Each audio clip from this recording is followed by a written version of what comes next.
This debate was supposed to be about Iran and nuclear weapons, but within minutes, it completely exploded. What begins as a serious argument over war, diplomacy, and Israel suddenly turns intensely personal, with accusations flying and Piers Morgan struggling to keep control. And then comes one statement that changes the entire tone of the debate. Watch closely because this gets heated fast. The goal is to make sure that Iran never, ever, ever, under any circumstances, develops nuclear weapons. And my opponent on the other side doesn't seem to have a problem with that. He doesn't think Iran ever wants to develop nuclear weapons. So why don't you come to the table, make a deal that will make it absolutely impossible to do what you say Iran wants to do, and that is not develop a nuclear weapon. We can have peace if you come to the table and present the United States and the world with an airtight, not the old plan, but an airtight plan to do what you say you want to do. That is, prevent Iran from developing nuclear weapons. So here we can be on the same page here, and we can avoid further war. Just come to the table and do that. Just assure the world that your promise, which is hollow, obviously, speaking on behalf of the Iranian regime, that you don't want to develop nuclear weapons, that your promise can actually be made certain on the ground. Then we can have peace. Okay, Professor Marandi. Oh, is it my turn? Because you've been, for the last half an hour, you've been busy with the spokesman for genocide and Epstein's buddy, who used to go to Rape Island with that already, with him. I'm a lawyer. For a person who frequented Rape Island, I think anything that he says is nonsense. And see, I listened to him. I listened to him, but he's a lawyer, yet he cannot tolerate the words of a layman. That's how weak his argument is. Now, of course, someone who supports the genocidal regime of Israel would say this sort of nonsense. And of course, we recall how the South African government in its ICJ complaint showed genocidal intent by the Israeli regime, including the Israeli prime minister, whose spokesman you brought on and had this little love fest before this discussion. And you know what, you don't have to keep making Professor Marandi, just to be clear, it wasn't a love fest. I asked him some tough questions. I made some tough statements. I treated him with the same respect I try and treat you until you inevitably go invariably go ad hominem on people. Try not to go ad hominem. Stop with the silly digs. Stick to the proper debate we're having, and viewers may learn something. Force yourself. Let the viewers judge, Piers. I know where you stand, Piers. I saw your previous interview with Ehud Barak. I saw it with this spokesman. We know where you stand, so that's not really important. But the point is that where do you think I stand? Where do you think I stand? You stand with the genocide. You stand with the ethno-supremacist regime. I once asked you 3 times in a row, do you consider an ethno-supremacist regime to be legitimate? And you refused to answer. And the tone of your language, the fact that you do not, the fact that I'm not allowed to speak. Hang on, just to be clear, and I want to get back to the debate in a moment, but just to be clear, I have repeatedly asked you in our numerous interviews, and I platform you regularly, something you always try and diminish in terms of its significance, but I do, and I've always asked you to tell me one critical thing about your own regime, and you always fail, which is very telling. So let's just park that to one side. Now let's get back to the debate. My regime is infinitely superior to your genocidal regime that helped the Israeli regime in the genocide.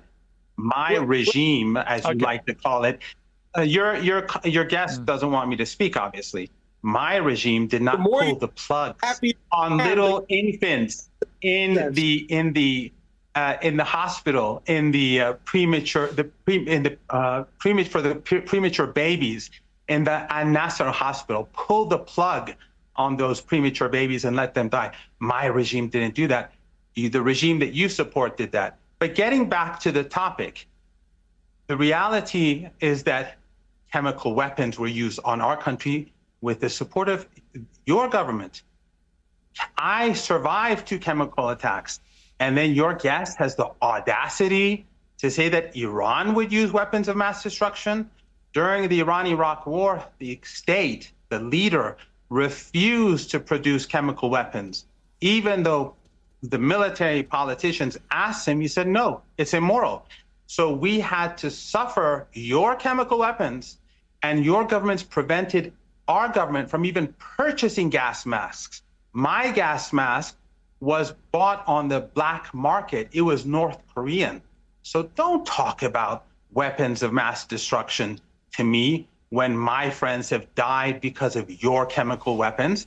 Your regime is the regime that has used nuclear weapons twice. And your ally, your genocidal ally, the apartheid regime, the illegitimate regime, where 44% of young Jews below the age of 35 in the United States, believe that Jews and Palestinians have to live together in one state with equal rights. That is exactly the Iranian policy. So despite your propaganda, despite your nonsense, despite the lies that you promote, people are waking up. Jews in the United States are waking up. Christians, Muslims, people from all walks of life are seeing who's carrying out a Holocaust in Gaza. You know, Ronald Reagan, when this genocidal regime in 1982 invaded Lebanon, he called it a Holocaust. This is far worse than the Holocaust of 1982. But you refuse to acknowledge this genocide, whereas the population in Gaza has collapsed. It's not 70 or 80,000 people who've died. As a result of this war, hundreds of thousands have died. The population has collapsed. People are dying every day, not just because the kids are being bombed or being sniped, because they're dying of illnesses and a lack of medicine that this filthy regime is imposing on the people, on the kids of Gaza. But you want to look away and antagonize the Iranian people or the Palestinians or Hezbollah or whoever else it is that you like to antagonize so that they can get away with this. But you will not be able to do so because people are waking up across the world. I need to get Alan to respond. Okay, Alan, Alan, hang on 1 second. Before you give a response to what you just heard, I just want to stress again that Israel has never been more unpopular globally, and not least in the United States, where 50% nearly of Americans said they would like to see Netanyahu arrested for war crimes, where 2/3 of Americans have a negative view of Israel. You know, my view of this is that Israel's current government is populated with people like Ben-Gvir and Smotrich, these other guys, who are complete psychopaths, and that the activities that they are promoting in, for example, the West Bank at the moment and so on, are making Israel a global pariah. Does that not concern you? Of course it does, and I'm not at all a supporter of Ben-Gvir. I'm not a supporter of Smotrich. I am a supporter of the nation state of the Jewish people. I am a proud Zionist. Zionism is the national liberation movement of the Jewish people. Israel is the only non-colonialist state in the Middle East. All the other states were established by colonialist regimes after the First World War. Israel fought against colonialism and self-determination. I am not here to support everything Israel does. I wouldn't vote for Ben-Gvir. I wouldn't vote for Smotrich. I have to tell you that if in 1935, Winston Churchill had been the Prime Minister of England, and he had gone into Germany and attacked them, he would be the most unpopular person in the world. It's very unpopular to engage in preventive wars, because you don't know what you're preventing. History is blind and deaf to the future.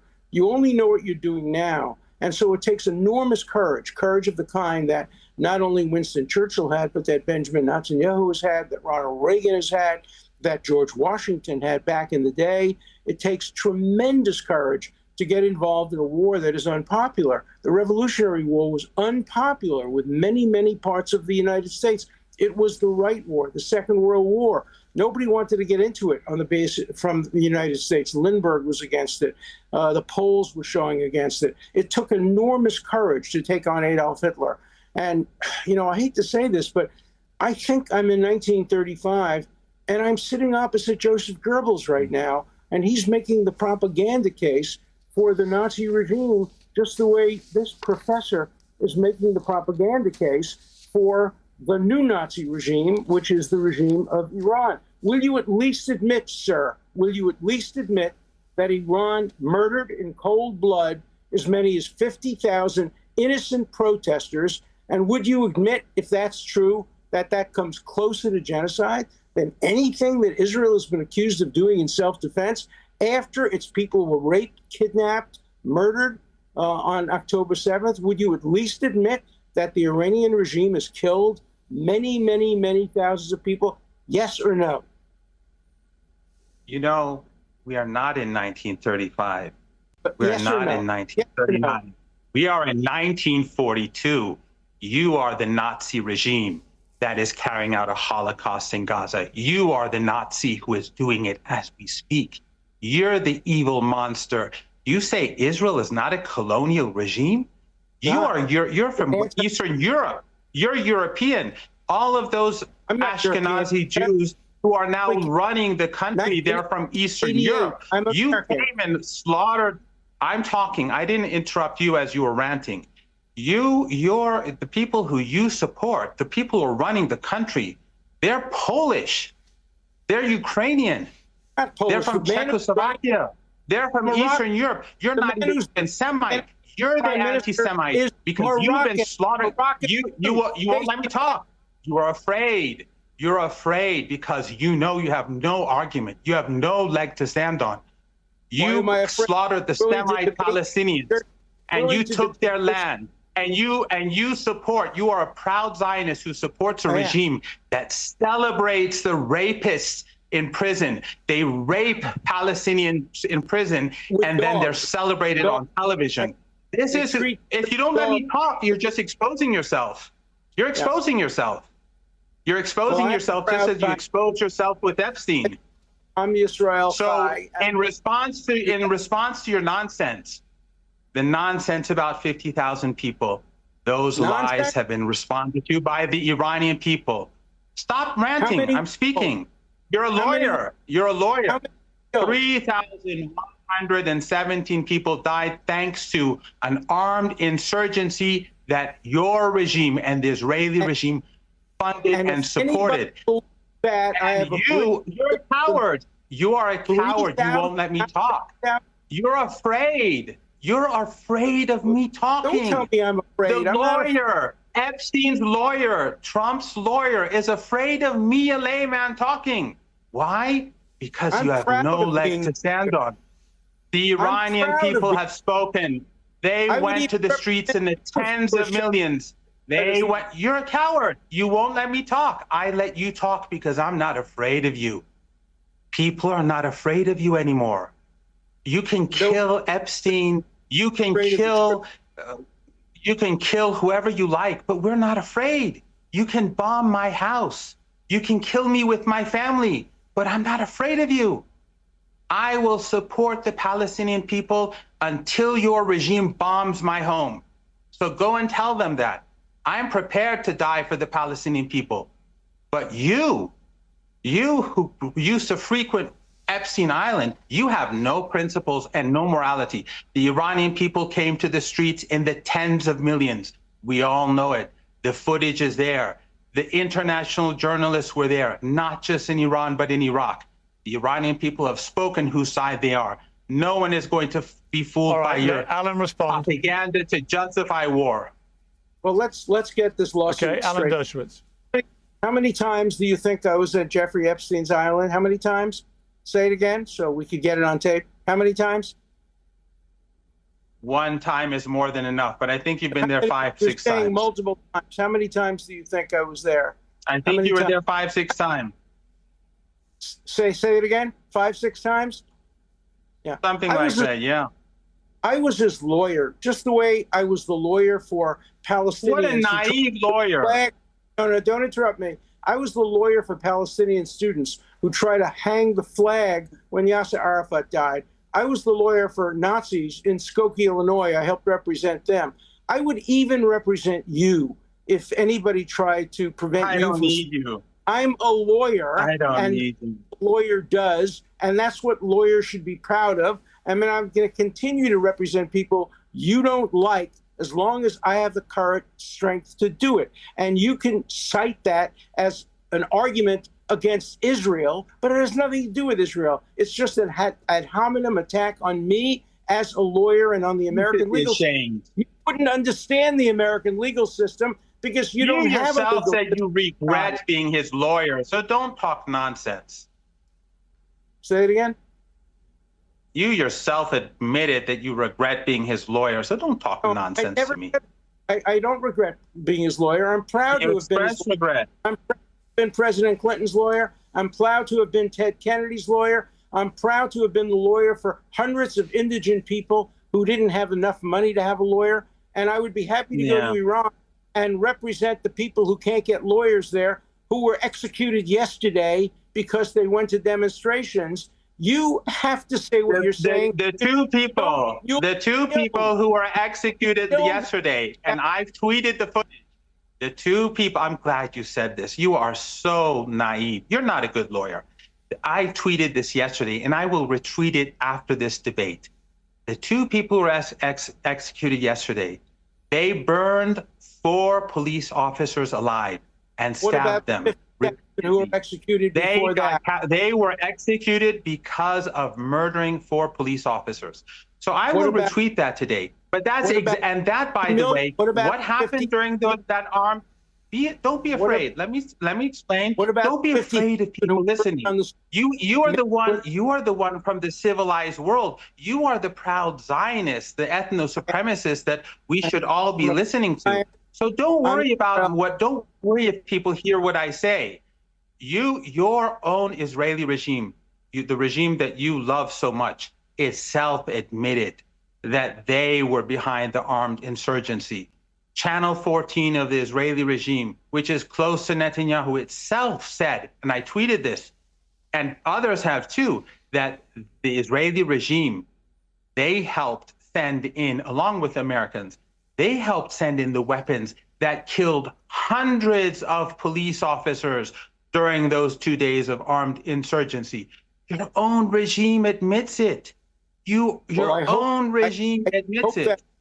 I hope that's true. I would like to see the United States and Israel together topple the Iranian regime and replace it by a democratic regime where all people can vote and all people have free speech. I would be happy to participate in any such attempt to try to topple this Nazi regime. That's what would have happened in 1935 if they had done the right thing. We have a chance now to have peace in the world by toppling the Iranian regime. It won't happen overnight. It won't happen quickly. But ultimately, the good people of Iran, will rise up against their evil leaders who kill them in the street and will give them, ultimately, for the first time, real democracy. That's what we want. So says the genocide supporter. The genocide supporter who's supporting an ongoing genocide where every day Palestinians are dying, every single day as we speak. And Western media won't tell anyone about it because it's controlled by the same sort of people who you are aligned to. Those kids who are dying of disease every day. Those parents who are dying every day because of a lack of proper food and medicine. You are responsible. And all those Western journalists who've been trying to distract public opinion away from it. The only guilt of the Iranian people, and Hezbollah and Yemen is that they say no to genocide. That has been the guilt for 47 years. For decades, your regime has been supporting the apartheid and genocidal regime of Israel and supporting the most brutal regimes across the world in Latin America and Africa, in our region and in Asia. But Israel the only time, but your hostility is towards Iran because Iran says no to ethno-supremacism, just like 46% of young Jews in the United States. Iran says no to genocide, no to ethnic cleansing, no to colonization, and that Palestine must be a land where Jews and Christians and Muslims live as equal human beings. Your regime, your Israeli regime, because you're not loyal to the United States, you're loyal to the Israeli regime, to the genocidal regime. Your regime bombed during this war. Your regime bombed a synagogue Your regime bombed a synagogue in Tehran.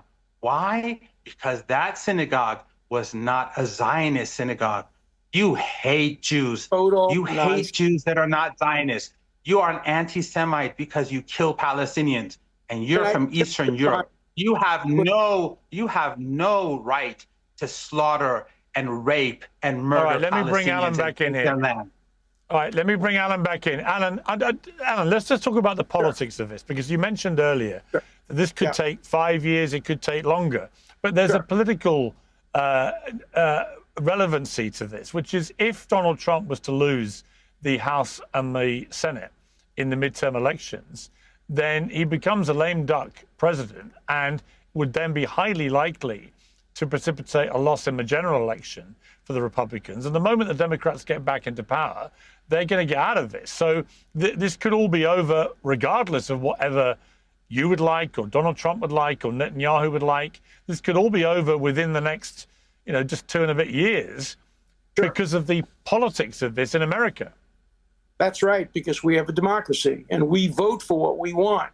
Iran, on the other hand, in which only Muslims have rights, in which there's no free speech, there hasn't been an election for almost forever.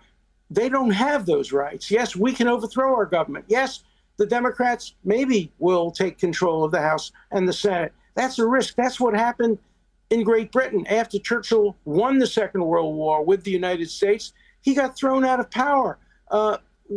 Voters are fickle, but principled politicians, Churchillian politicians, do the right thing regardless of what the political implications are.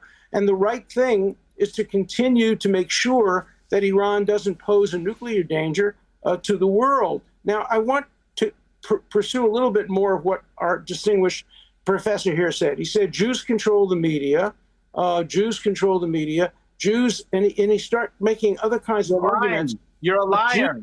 You're a liar. You're a lawyer, but you're a liar. You're a lawyer, but you openly lie. People are watching. Jews, 44% of young Jews in the United States under the age of 35, they don't believe your nonsense anymore. No one believes you. You bombed the Jewish synagogue in Tehran. You're the enemy of Jews. You are the. I never said you say that. The audience can judge for themselves. In fact, when you say Iran has no freedom of speech, your host, I've invited him to come to Iran on multiple occasions to see if there is free speech. When I tell him to read the book Going to Tehran, he gets angry because it goes against his narrative. But you speak on behalf of an ethno-supremacist regime, and you speak of free speech. Your country is run by oligarchs. You think that the people of the United States have free speech when they lose their jobs, when on campus they can't talk out against the Israeli regime and the brutality of the regime? Don't talk nonsense. People lose their jobs in your country. Their futures are destroyed when they speak truth to power. And that exchange shows exactly why this issue remains so difficult to separate from the wider conflict in the Middle East. Alan Dershowitz's position is clear. He believes preventing Iran from obtaining nuclear weapons must remain the priority, and he goes considerably further by openly supporting efforts that could lead to the Iranian government being replaced. Professor Mohammad Marandi presents almost the opposite argument. He portrays Western and Israeli actions as the greater source of instability and repeatedly redirects the discussion toward Gaza, Palestinian suffering, and what he sees as decades of Western intervention in the region. But once the discussion descended into accusations about Nazism, genocide, Epstein, anti-Semitism, and personal loyalties, the original nuclear question became almost buried beneath the hostility. And perhaps that is the most revealing part of this entire exchange. These aren't simply two people disagreeing over one policy. They are operating from fundamentally different interpretations of the same history, the same conflicts, and even who represents the greater threat. So where do you stand? Should the priority be a new, verifiable nuclear agreement with Iran? Or do you believe the problem goes much deeper than any agreement could solve? Share your view in the comments and keep the discussion respectful. If you enjoyed the breakdown, like the video and subscribe for more political debates and commentary.